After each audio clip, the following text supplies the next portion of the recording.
Continuamos en la Facultad de la UNED y estamos en el grado de Filosofía, hablando de Teoría del Conocimiento.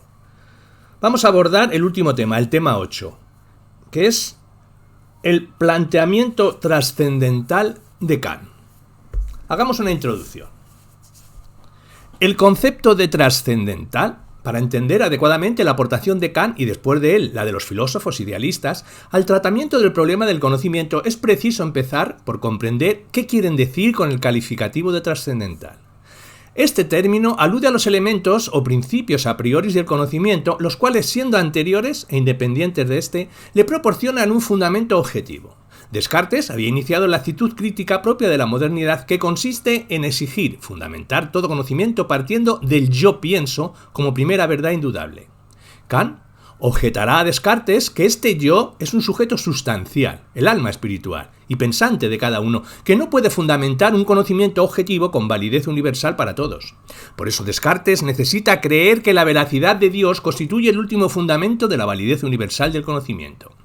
En el empirismo inglés, este sujeto, cognoscente, se disolvía en el puro fluir de las percepciones e ideas. Esta es la situación ante la que Kant intenta una reconstrucción del fundamento objetivo del conocimiento desde una perspectiva trascendental. Lo trascendental no designa en Kant, pues, más que al sujeto como pura función de determinación a priori de un contenido de conocimiento. En otras palabras, trascendental equivale a las condiciones a priori de posibilidad de un conocimiento, o sea, al sujeto como determinación a priori del objeto, y al conocimiento de estas condiciones a priori de posibilidad, o sea, a la conciencia que el sujeto adquiere de sí mismo como determinación a priori del objeto. Lo trascendental no puede, pues, confundirse nunca con lo trascendente. En el ámbito del conocimiento, una realidad trascendente es la que se sitúa más allá de nuestra capacidad de conocerla. Por ejemplo, en Kant son objetos trascendentes las realidades nouménicas de Dios, el alma, la libertad, etc., situadas más allá de las posibilidades de nuestra experiencia. Si se afirma que Dios es trascendente, se pretende decir con ello que es un ser absolutamente superior a los otros seres y radicalmente distinto. En este sentido, la trascendencia de Dios sería lo opuesto a su inmanencia, es decir, a la presencia o identidad de Dios con el mundo y con nosotros mismos, lo que haría posible su conocimiento. Hablemos sobre la crítica kantiana de la razón. En su tarea de llevar a cabo un estudio lo más exhaustivo posible de la razón humana, Kant escribió 3 obras fundamentales, dedicadas cada una de ellas a un ámbito de ejercicio de esta facultad.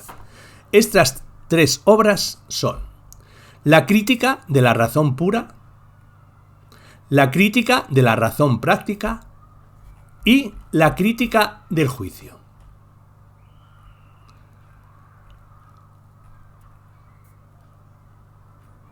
La primera, la crítica de la razón pura, es la doctrina de Hume, la que, según el propio Kant, cuenta que le despertó de su sueño dogmático, o sea, de su creencia en las ideas metafísicas, impulsándole a escribir su crítica de la razón pura, donde lleva a cabo una crítica de estas ideas, pero sin llegar al escepticismo de Hume. Kant afirma que si es posible un saber estable y seguro, como lo demuestra el saber de las matemáticas y de la física, y aunque es cierto que la metafísica no ofrece más que quimeras, el esfuerzo del hombre hacia ella es real, debiendo ser explicado de alguna manera. Una investigación crítica debe, pues, buscar la motivación última de la tendencia del hombre a trascender la experiencia, pero debe sobre todo establecer el tribunal que delimite las pretensiones legítimas de la razón y condene las que no tienen fundamento sobre la base de los límites intrínsecos de la razón misma como leyes inmutables. Este tribunal es la crítica de la razón pura, o sea, una autocrítica de la razón en general, respecto a todos los conocimientos a que puede aspirar independientemente de la experiencia. A ella corresponde decidir sobre la posibilidad o imposibilidad de la metafísica, así como sobre sus fuentes, su extensión y sus límites. En este sentido, tanto el racionalismo como el empirismo habían coincidido en señalar que la experiencia no puede conferir valor universal y necesario a los conocimientos que se derivan de ella. El objeto de la investigación de Kant es el estudio de los elementos o funciones a priori que dan orden y unidad a las impresiones. Kant los encuentra en 3 niveles distintos de la estructura del sujeto. En el nivel de la sensibilidad, la estética trascendental como formas del espacio y del tiempo y formas de organización que intervienen en los juicios sintéticos del conocimiento sensible, en el nivel del entendimiento, o sea, la analítica trascendental, donde Kant descubre las categorías como elementos que configuran las percepciones sensibles, elevándolas a conocimiento intelectual. A la deducción de las categorías a partir de las formas lógicas del juicio la llama Kant deducción metafísica, queriendo sustituir así con su teoría a la metafísica tradicional y su descripción del ser. Por último, mediante una deducción trascendental, Kant muestra la vinculación de las categorías con la unidad trascendental de la percepción o yo puro. Y en la dialéctica trascendental, Kant analiza las ideas de la razón, las cuales referidas a cosas absolutas, Dios, alma, mundo, y que engendran ficciones o ilusiones. Por el contrario, en cuanto a principios de ordenación, cumplen una función reguladora en la ordenación y sistematización de nuestros conocimientos. De la crítica de la razón práctica diremos que Kant no solo lleva a cabo aquí un análisis de la razón teórica, sino que también escribe una crítica de la razón práctica donde desarrolla su ética formal basada en el imperativo categórico, frente a las diversas éticas materiales propuestas anteriormente. Para Kant, una acción es moral en la medida en que no depende de las motivaciones en las que interviene la sensibilidad, sino que es producto de la razón que muestra así su victoria sobre los instintos. El sujeto moral actúa, pues, por respeto a la ley moral en cuanto a respeto a su propio sentido del deber. Así, la moral tiene sus raíces, para Kant, en la autonomía de la voluntad, que considera al individuo como único legislador de sus propias normas de actuación y responsable racional de sus decisiones. En la tarea de fundamentación de la moral, Kant desarrolla una conexión entre los tres postulados de la razón práctica: la libertad, la inmortalidad del alma y la existencia de Dios. De este modo, la razón práctica recupera estas verdades metafísicas que la metafísica tradicional ya no podía justificar. Y de la crítica del juicio diremos que en su crítica de la facultad de juzgar, Kant tratará de poner en conexión sus dos críticas anteriores, acometiendo el difícil problema de conciliar naturaleza y libertad. El hombre debe realizar su libertad en la naturaleza, no solo sin contravenir sus leyes objetivas y necesarias, sino de manera que tales leyes las hagan posible. Este acuerdo, exigencia fundamental de la vida moral, no es, sin embargo, el resultado de un juicio objetivo. Las exigencias de la vida moral no se incluyen en la constitución de los objetos naturales condicionada por las categorías del entendimiento. El acuerdo en cuestión tendrá que ser el resultado de otra especie de juicio sobre los objetos naturales que en cuanto tales ya están determinados por los principios del entendimiento. Un juicio que no determina, pues, como el del entendimiento, la constitución de los objetos fenoménicos, sino que reflexiona sobre ellos para descubrir su conformidad con las exigencias de la vida moral. Tal es el juicio reflexionante o uso reflexionante de la facultad de juzgar que Kant introduce ahora tratando de poner de manifiesto su carácter trascendental. Este uso reflexionante se ejercita como juicio estético cuando la conformidad entre naturaleza y libertad es aprendida inmediatamente sin la mediación de un concepto, mientras que si es pensada con la mediación del concepto de finalidad da lugar a un juicio teleológico. Son las dos formas, subjetiva y objetiva, en que se realiza el juicio reflexionante. La primera, tiene como objeto el placer de lo bello y la facultad del gusto. Y la segunda, la finalidad de la naturaleza, que expresa la conformidad entre esta y las exigencias de la libertad humana. El contexto histórico de Kant, en el de la Ilustración como proyecto de cultura, nos dice que en términos generales la Ilustración representa un proyecto de cultura configurado desde un espíritu laico que persigue metas terrenas y humanas, y aunque concebidas de acuerdo con un esquema religioso secularizado. Tales metas son el dominio técnico de la naturaleza mediante el desarrollo de la ciencia y la organización racional de la sociedad, mediante el desarrollo del Estado moderno. El instrumento con que se cuenta para la realización de estas empresas no es otro que la razón, así que uno de los aspectos que concretan este proyecto es una confianza casi ilimitada en las posibilidades de la razón científica para dominar la naturaleza y para liberar al hombre de la esclavitud del trabajo. Es decir, se cree que la razón no solo es capaz de construir teorías o de descubrir leyes en el universo, sino también de plasmarse en una técnica eficaz, hasta el punto de hacer del hombre el verdadero rey de la creación. pero el aspecto que sirve de aglutinante mayor a este proyecto, dándole sus señas propias de identidad, es el de la lucha contra el dogmatismo y el absolutismo, y la defensa de un programa orientado a liberar al hombre, no solo de la miseria material, sino también de la ignorancia, de la superstición, de su inmadurez, haciendo posible una sociedad capaz de armonizar la autonomía individual del ciudadano con el derecho a la igualdad de todos ante la ley, en un orden de justicia. Es decir, se aspira a la construcción de un Estado en el que la razón institucionalice el juego de las fuerzas políticas, económicas y sociales, sobre la base del libre contrato entre individuos jurídicamente iguales. Estas fueron las ideas que sirvieron de postulados ideológicos a las principales revoluciones burguesas, particularmente a la Revolución Francesa, mediante las cuales se pretendía hacer realidad esa utopía de la conciliación entre igualdad, libertad y justicia.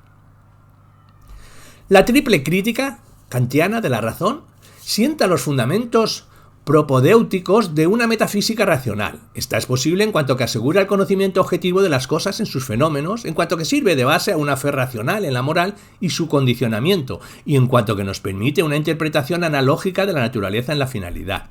Porque, puesto que la diferente funcionalidad de los elementos racionales, la explicación de la naturaleza por un mecanismo categorial y la eludición de la razón por la libertad autónoma parece desdibujar la concepción unitaria de la razón y del hombre, abriendo un insalvable abismo entre naturaleza y razón. El entendimiento es soberano en la constitución del mundo sensible, mientras la razón lo es en el ámbito de lo inteligible.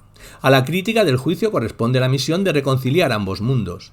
Había que disolver esa unidad antinómicamente constituida para rehacerla de nuevo mediante una razón única, pero con unos usos múltiples y sometida en lo sucesivo a condicionamientos divergentes.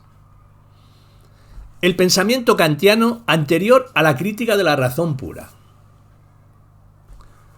Podríamos recapitular el camino seguido por Kant hasta alcanzar completamente el punto de vista trascendental de su filosofía del siguiente modo. En sus estudios de juventud, Kant se familiariza con la filosofía natural de Newton. Esta filosofía, con su ideal de una descripción matemática de los fenómenos y con la renuncia a admitir causas y fuerzas que trascendieran tal descripción, le puso frente a la necesidad de una metafísica que se constituyera sobre la base de los mismos criterios limitativos. Esta metafísica hubiera podido valerse del método de la razón fundamentadora de la filosofía leibniziano-wolffiana, pero los análisis de los empiristas ingleses hacia los que se orientó en virtud de aquella exigencia le situaron frente a la necesidad de una metafísica como autocrítica de la razón.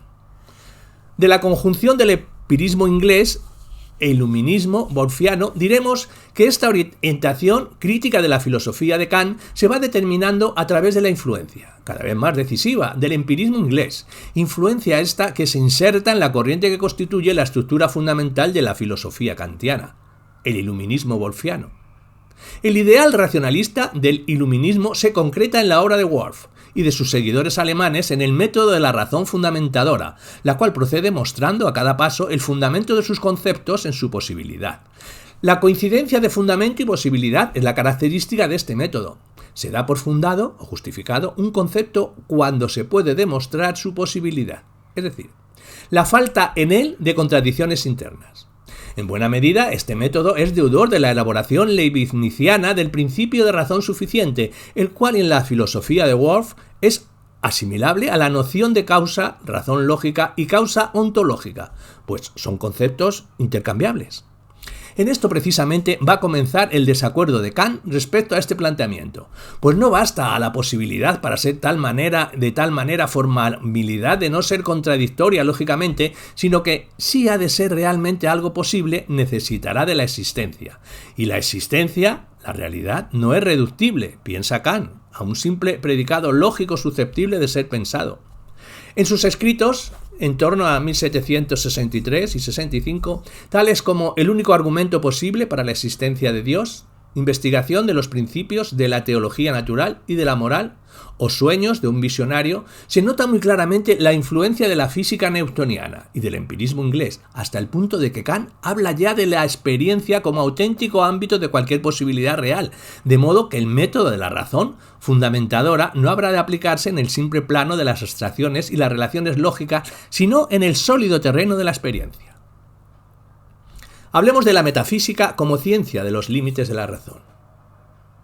Esto representa un importante cambio en relación al concepto mismo de la filosofía, la metafísica, que no será ya el saber de todos los objetos posibles en cuanto posible, sino, antes que ninguna otra cosa, la ciencia de los límites de la razón, que habrá de contar con la experiencia como límite intrínseco de lo posible. Los cambios son importantes e implican, sobre todo, la admisión del principio empirista de que la razón no puede ir más allá de los límites de la experiencia y la reformulación del método wolffiano en el sentido de fijar el marco de la experiencia como ámbito legítimo para el ejercicio de la razón fundamentadora. Con la fusión de estos dos principios nace la filosofía crítica de Kant, en la que se equilibran empirismo e iluminismo wolffiano, de modo que se distinguirán en ella claramente la pregunta acerca del origen y desarrollo real de la actividad racional humana, el quaestio facti, y la que concierne a su valor, el quaestio iurius. Reconoce Kant así la insuficiencia del método psicológico empirista para el tratamiento de los problemas filosóficos del conocimiento y considera como punto de partida obligado para un estudio adecuado de ellos a la razón. Hablemos de cuestión de derecho y cuestión de hecho. Al hablar de derechos y pretensiones, los juristas distinguen en un asunto legal la cuestión de derecho, el quid iuris, y de la cuestión de hecho, el quid facti. Y de ambas exigen una demostración y llaman a la primera la que expone el derecho a la pretensión legal, deducción. Nosotros nos servimos de multitud de conceptos empíricos sin oposición de nadie y nos sentimos incluso prescindiendo de toda deducción, autorizados a asignarles un sentido y una significación imaginaria por el hecho de disponer siempre de la experiencia para demostrar su realidad objetiva.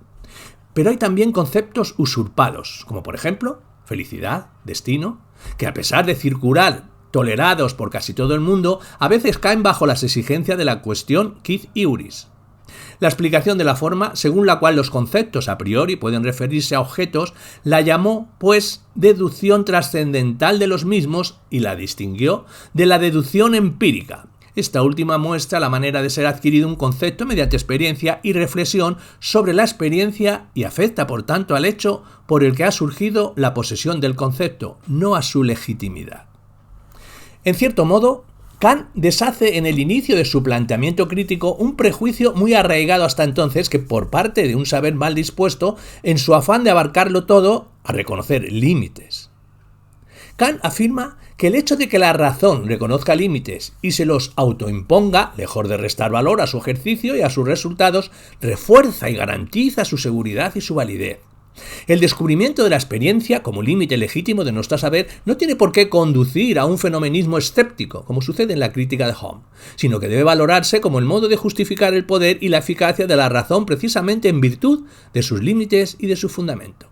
Tal es la característica principal de la filosofía crítica de Kant, que él entendió y practicó como análisis trascendental. Hablemos de la extensión del análisis trascendental. Ahora bien, esta determinación de los límites de la razón humana solo puede llevarse a cabo por la razón misma. No le pueden ser impuestos de ninguna manera desde fuera, ni por la fe, ni tradición, ni mito, ni costumbre. La actividad de la razón es autónoma, y eso significa que no está dispuesta a recibir de ninguna instancia exterior la dirección y guía de su procedimiento. No obstante, a la determinación de estas posiciones, Kant llegó muy trabajosamente. Todavía en 1770, en su disertario, el ámbito del intelectual sigue siendo entendido y tratado desde los parámetros del dogmatismo metafísico de Baumann y Wolff, y solo se aplica al análisis trascendental al ámbito de la sensibilidad. El argumento de Kant es que para garantizar la validez y autonomía del conocimiento intelectual frente a la sensibilidad, es necesario señalar críticamente los límites de esta, lo que a su vez servirá para legitimar la validez del conocimiento sensible dentro de tales límites. Las conclusiones a las que llega son básicamente dos. El conocimiento sensible se extiende al ámbito de los fenómenos, y el conocimiento intelectual propio del hombre debe ser comprendido en contraposición a la intuición intelectual. Del primero, del conocimiento sensible, diremos que son los objetos propiamente dichos de la sensibilidad, y de esta perspectiva, Kant incluye en este nivel de conocimiento a la geometría, pues para él, aunque esta ciencia es el resultado de un uso lógico del entendimiento, sus objetos son siempre fenómenos.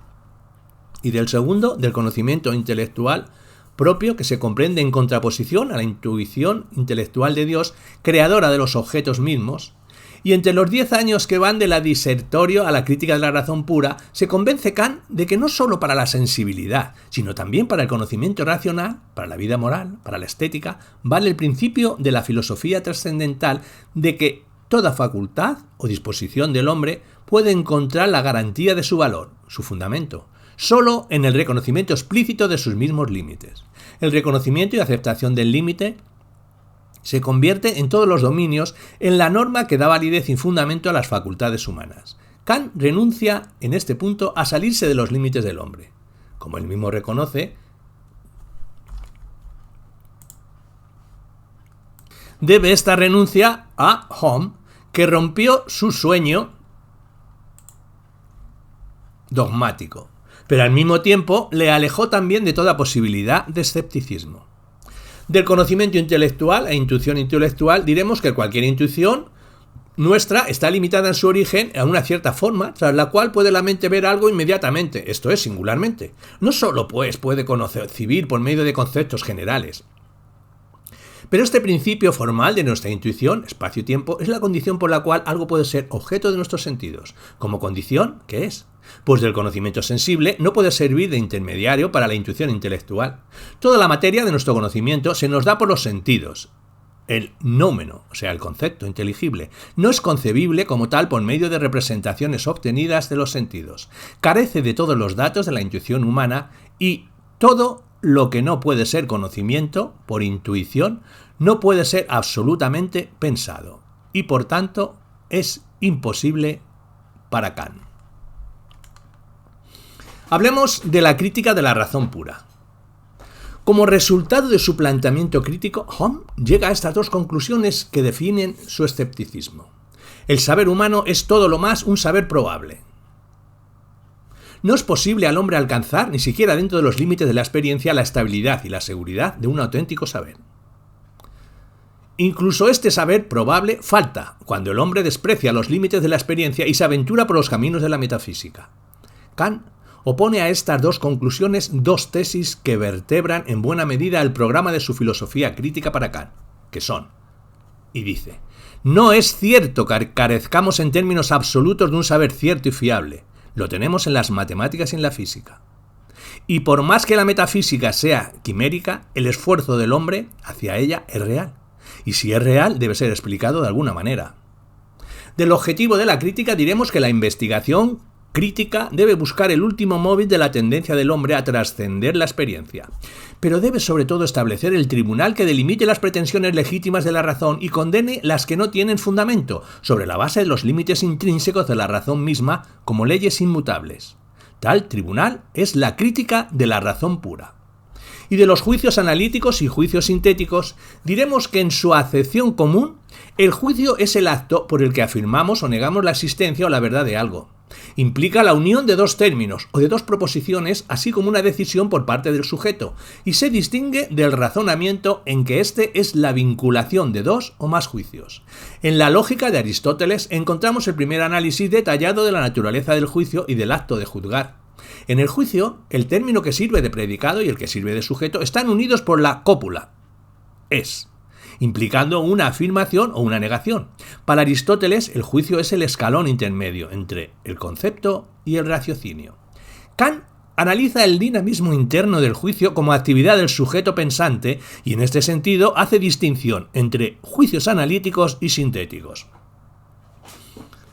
En los juicios analíticos, que son los juicios a priori, o sea, aquellos en los que el predicado está contenido en la noción del sujeto, por lo que nada aporta a lo que el sujeto ya es o dice. Y en los juicios sintéticos son aquellos en los que el predicado aporta algo al sujeto procedente de la experiencia, siendo estos los juicios que aumentan realmente nuestro saber y que producen el progreso de las ciencias.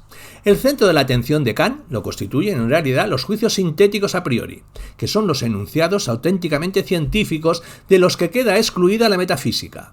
El juicio sintético a priori es el acto de vincular un concepto con una experiencia aplicando las categorías generales del espíritu y de la intuición de los fenómenos.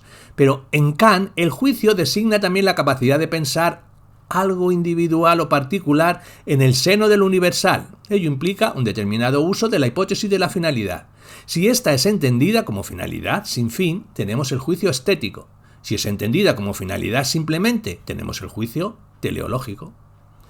Y de la explicación del proceso del conocimiento diremos que en los juicios sintéticos que componen el conocimiento sensible, las formas a priori de la sensibilidad son el espacio y el tiempo. Constituyen las dos formas primarias y fundamentales de organización que posee el espíritu. A ellas se somete el material bruto de la sensación y mediante su elaboración es elevado a la posibilidad de conocimiento en la forma de percepciones sensibles. Pero además de la sensación, también el entendimiento es origen del conocimiento. Si los sentidos reciben impresiones, el entendimiento es la facultad de conocer con el pensamiento un objeto sirviéndose de aquellas impresiones. Intuición y concepto constituyen pues los elementos de todo nuestro conocer, de forma que ni los conceptos sin una intuición correspondiente a ellos, ni la intuición sin conceptos pueden darnos un conocimiento. Y del mismo modo que el caos de las impresiones sensoriales para convertirse en percepciones debe ser organizado por las formas del espacio y del tiempo, así estas mismas percepciones sensibles para pasar al plano del conocer intelectual necesitan ser configuradas por las formas del entendimiento, o sea, las categorías.